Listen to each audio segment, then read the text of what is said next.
Nous avons déjà appris à créer des listes déroulantes reliées entre elles.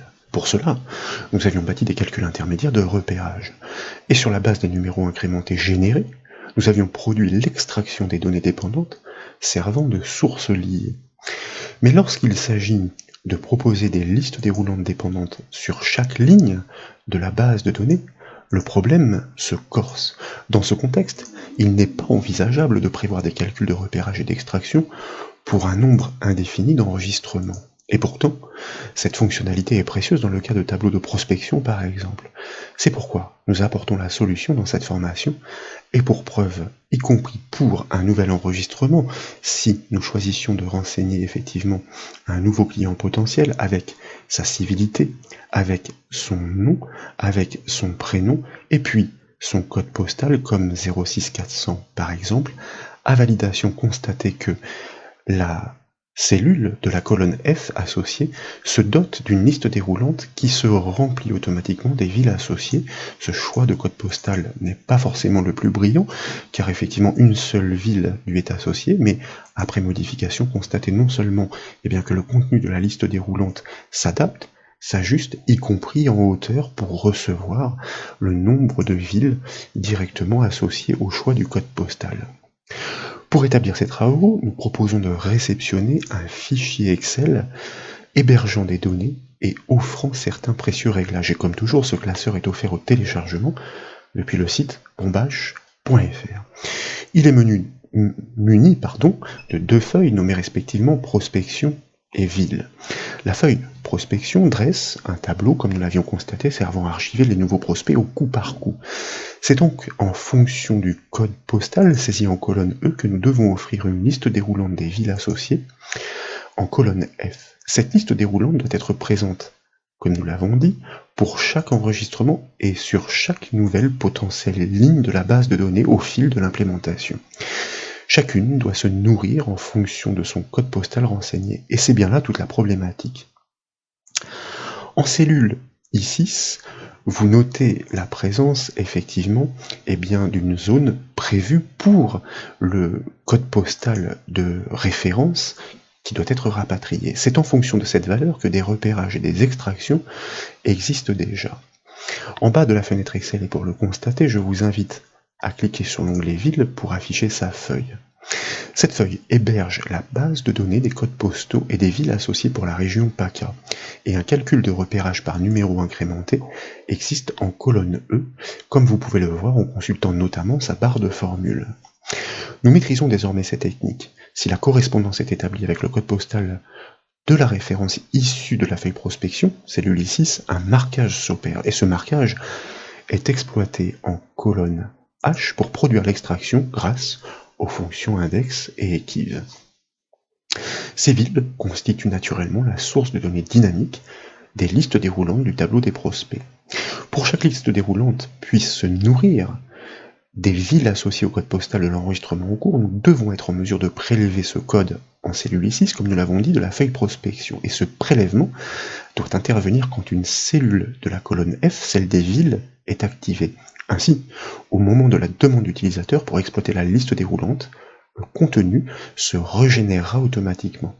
Cependant, le recalcul automatique se génère effectivement automatiquement à chaque modification de cellule dans une feuille Excel, mais pas à chaque changement de sélection. C'est pourquoi nous avons besoin d'une instruction VBA triviale à déclencher sur un événement précis.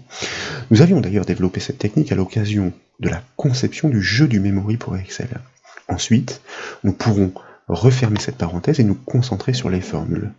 Sans plus attendre, donc, je vous propose de réaliser le raccourci clavier Alt F11 pour basculer dans l'éditeur de code VBA Excel. Et puis, dans l'explorateur de projet sur la gauche, je vous invite à double-cliquer sur l'élément feuille 1 prospection pour afficher sa feuille de code au centre de l'écran. Feuille de code associée donc à notre feuille prospection. Et au-dessus de cette feuille de code, nous allons déployer la liste déroulante de gauche pour pouvoir choisir l'objet Worksheet qui désigne la feuille. De cette manière, nous créons la procédure événementielle Worksheet Selection Change. Son code se déclenchera donc à chaque changement de sélection sur la feuille prospection. Et pour cela, entre les bornes de cette procédure événementielle, nous allons exploiter l'objet VBA Excel Application pour pouvoir appeler sa méthode calculate. C'est elle qui va intimer l'ordre qui va ordonner simplement le recalcul de toute la feuille au changement de sélection désormais du fait de la nature de cette procédure événementielle. Néanmoins, si nous souhaitions être plus rigoureux, afin de préserver les ressources, nous ne devrions enclencher ce recalcul qu'à partir du moment où l'utilisateur clique effectivement sur une des cellules des villes, soit de la colonne F, reconnue par son indice numérique 6. C'est pourquoi je vous propose d'englober cette régénération dans une instruction conditionnelle if, donc, en exploitant l'objet target passé en paramètre de cette procédure événementielle, il désigne simplement la cellule cliquée par l'utilisateur. Et c'est pourquoi, comme il s'agit d'un objet de type range, eh bien il propose la propriété colonne, entre autres, qui permet de retourner l'indice de colonne de la cellule effectivement active. Si cet indice vaut bien 6, s'il s'agit bien de la colonne F, celle des villes, alors effectivement nous engageons le recalcul. Dans tous les autres cas, eh bien le code reste muet et donc nous préservons les ressources. Suite à cela, je vous propose d'enregistrer les modifications par CTRL S par exemple, puis de fermer l'éditeur VBA Excel afin de revenir sur le classeur, d'activer la feuille prospection et de sélectionner cette cellule ici, à partir de laquelle l'enjeu, désormais, est de pouvoir récupérer le code postal saisi dans la colonne E au moment où l'utilisateur clique dans la colonne F pour pouvoir renseigner la ville par le biais de la liste déroulante. Pour ce faire, donc, nous allons exploiter une instruction conditionnelle, comme nous l'avons fait grâce dans le code VBA Excel, donc la fonction si. L'objectif est de pouvoir tester, là encore, pour ne pas réaliser des calculs, on va dire, eh bien dans le cas où ils ne sont pas nécessaires, tester s'il s'agit bien d'une cellule de la colonne F qui est cliquée. Et pour cela, vous savez que Excel propose la fonction cellule et en fonction du paramètre que nous allons lui transmettre, nous allons récupérer une indication. Grâce au paramètre colonne, entre double cotes, donc entre guillemets, nous allons pouvoir connaître l'indice de colonne de la cellule cliquée. Si cet indice vaut bien 6, donc nous savons que l'utilisateur a bien cliqué dans l'une des cellules de la ville. À ce moment-là, alors, que devons-nous faire? Eh bien, nous devons rapatrier le code postal de la colonne précédente. C'est la fonction adresse dans Excel qui permet de recomposer les coordonnées d'une cellule en fonction d'un indice de ligne et d'un indice de colonne. Mais nous ne souhaitons pas ces coordonnées, nous souhaitons le contenu de cette cellule désignée par ces coordonnées. Donc nous allons englober le tout dans la fonction indirecte qui va permettre d'interpréter ce que nous lui passons. Fonction indirecte, nous ouvrons sa parenthèse, nous exploitons, comme nous le disions, la fonction adresse qui demande le numéro de ligne et le numéro de colonne pour pouvoir recomposer cette adresse de cellule. Eh bien, l'indice de ligne, il est connu grâce encore une fois à la fonction cellule qui va retourner l'indication au moment de la demande de la cellule cliquée, grâce cette fois-ci au paramètre ligne au moment de la demande. Nous fermons la parenthèse de la fonction cellule, point virgule pour passer dans le deuxième argument de la fonction adresse. L'indice de colonne quant à lui est strict, il est connu, il s'agit de la colonne E repérée par l'indice 5 que nous lui passons donc. De fait, nous pouvons fermer la parenthèse de la fonction adresse, fermer la parenthèse de la fonction indirecte qui l'englobe, et taper un point virgule pour passer dans la branche sinon de la fonction si. Dans le cas contraire, en d'autres termes, lorsque l'utilisateur clique sur une autre cellule d'une autre colonne, c'est-à-dire une colonne qui ne serait pas la colonne F, eh bien nous ne ferons rien, puisqu'il n'y aura pas de code postal associé à rapatrier pour pouvoir générer les calculs d'extraction. Donc nous tapons deux guillemets pour conserver la cellule vide et fermons la parenthèse de la fonction si. Dès lors, nous pouvons valider le calcul par la touche entrée du clavier. Et dans la foulée, je vous invite à cliquer sur l'une des villes de la colonne F. Et aussitôt, comme vous pouvez le voir, son code postal est effectivement rapatrié en cellule I6 grâce à ce calcul et aussi surtout à la gestion de l'événement par le code VBA qui effectivement enclenche le recalcul.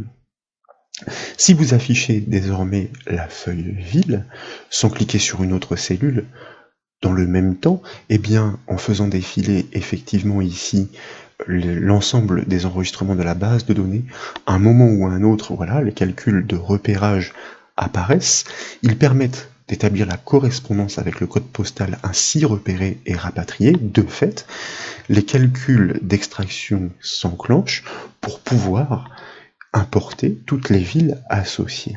C'est donc de cette zone d'extraction dont doivent se nourrir les listes déroulantes de la colonne F. À chaque clic, leur contenu s'adaptera au code postal correspondant pour fournir les villes associées. Mais le nombre de ces villes varie en fonction du code postal. Donc, la hauteur de la liste déroulante doit s'adapter à ce contenu. Pour cela, nous devons premièrement nommer cette plage d'extraction. Ensuite, nous devons retravailler ce nom grâce à la fonction décalée notamment. Elle permettra d'ajuster la hauteur des listes déroulantes au contenu. Je vous propose donc de sélectionner la première des villes extraites, soit la cellule H3, et puis de cliquer dans la zone nom en haut à gauche de la feuille Excel afin de pouvoir lui attribuer un intitulé explicite comme ville au pluriel par exemple, et nécessairement nous devons valider ce nom par la touche entrée du clavier pour qu'il soit pris en compte. Les données extraites disparaissent, la validation a ordonné le recalcul, ce phénomène est donc tout à fait normal. À ce stade, notre nom ne fait référence qu'au point de départ de la plage d'extraction comme nous le disions. Nous devons le retravailler pour le faire grandir avec le contenu. C'est pourquoi en haut de la fenêtre Excel, je vous invite cette fois à cliquer sur l'onglet Formule pour activer son ruban. Et puis, dans la section non définie de ce ruban, nous allons cliquer sur le bouton Gestionnaire de nom. Gestionnaire dans lequel effectivement nous retrouvons le nom que nous avons précédemment créé, que nous devons sélectionner si ce n'est pas déjà le cas, pour pouvoir adapter effectivement sa syntaxe dans la zone fait référence à, grâce à la fonction décalée juste après le symbole égal. En premier paramètre, nous devons lui indiquer quel est le point de départ. Il s'agit bien effectivement de la cellule H3 que nous laissons en l'état. Et puis, nous allons suivre par .0, .0, point virgule. Pourquoi? Eh bien parce que ces deux arguments qui suivent permettent d'opérer par rapport à ce point de départ un potentiel décalage en ligne et un potentiel décalage en colonne. Il n'en est rien dans notre cas. Nous souhaitons bien effectivement démarrer l'assimilation de ces données à partir de la cellule H3 sans décalage. En revanche, le quatrième argument, facultatif mais important dans notre cas, est celui de la hauteur pour rendre cette liste déroulante extensible en fonction de son contenu. Nous allons pour cela réaliser un dénombrement des valeurs sur la colonne H grâce à la fonction Excel nb.si. Alors je m'aperçois qu'il y a un petit caractère qui est venu se glisser, donc nb.si après le dernier point virgule, qui permet de dénombrer sur une plage de cellules que nous allons lui passer en cliquant directement sur l'étiquette de la colonne H, HH, figée, sur laquelle nous souhaitons dénombrer un critère. Ce critère consiste à connaître toutes les cellules qui ne sont pas vides et qui ne sont pas non plus un calcul résultant en une cellule vide. Nous avions déjà appris cette astuce. Entre double cote, nous allons lui passer le symbole supérieur, le symbole de l'étoile, le symbole inférieur et nous fermons la double cote. Nous allons donc repérer toutes les cellules qui ont un vrai contenu visible à l'écran. Nous pouvons fermer la parenthèse de la fonction nb.si et il nous reste à retrancher une unité à ce dénombrement, tout simplement parce que à chaque occasion, ce titre extraction sera pris en compte alors qu'il ne s'agit pas d'une ville extraite. De fait, nous pouvons fermer la parenthèse de la fonction décalée. Dans la foulée, je vous invite à cliquer sur le bouton à la coche verte pour valider dans un premier temps la syntaxe de notre formule consistant à adapter en hauteur notre liste déroulante. Ensuite, nous cliquons sur le bouton fermer de ce gestionnaire de noms. Il est temps de rendre maintenant opérationnelles ces listes déroulantes des villes pour chaque enregistrement et nouveau prospect. Nous suggérons de les paramétrer donc sur un nombre suffisamment important de lignes. Leur source de données est commune à toutes. Il s'agit de cette plage dynamique ville que nous venons de rendre extensible par calcul. Et bien qu'il s'agisse de la même source, ces listes proposeront un contenu différent adapté au code postal de l'enregistrement du fait du clic intercepté par le code VBA et de l'extraction du code postal généré en cellule I6. Donc en bas de la fenêtre Excel, je vous propose de cliquer sur l'onglet prospection pour revenir sur sa feuille, et puis nous allons sélectionner désormais une grande plage pour construire ces listes déroulantes, en partant de la première, F6, que nous cliquons par exemple, et puis pour prévoir large, nous pourrions même aller plus loin, eh bien nous pourrions par exemple, grâce à la touche Maj, cliquer sur la cellule F100, donc pour inclure toutes les cellules de la F6 à la F100 afin de créer ces listes déroulantes extensibles. Dans la foulée désormais, je vous propose d'activer le ruban données en cliquant sur son onglet, et puis dans la section outils de données de ce ruban, nous allons cliquer sur le bouton validation des données, et dans la boîte de dialogue qui suit, plus précisément dans l'onglet options, dans la zone autorisée, nous allons choisir de n'autoriser qu'une liste de valeurs, oui, mais extensible, que nous allons définir dans la zone source par l'égalité avec le nom que nous avons retravaillé et que nous avions intitulé ville. C'est ainsi que nous établissons la liaison entre le contenu des listes déroulantes sur la plage définie et la zone d'extraction variable est dépendante du code postal pour la ligne cliquée.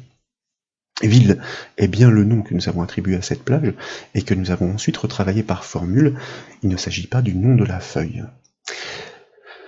Ainsi configurée, sachez-le, la liste déroulante, et nous l'avions déjà abordé, n'acceptera aucune saisie non prévue. Pour la débrider, vous pouvez vous référer à la formation sur les listes de choix non limités. Quoi qu'il en soit, désormais, nous pouvons cliquer sur le bouton OK de cette boîte de dialogue pour créer ces listes.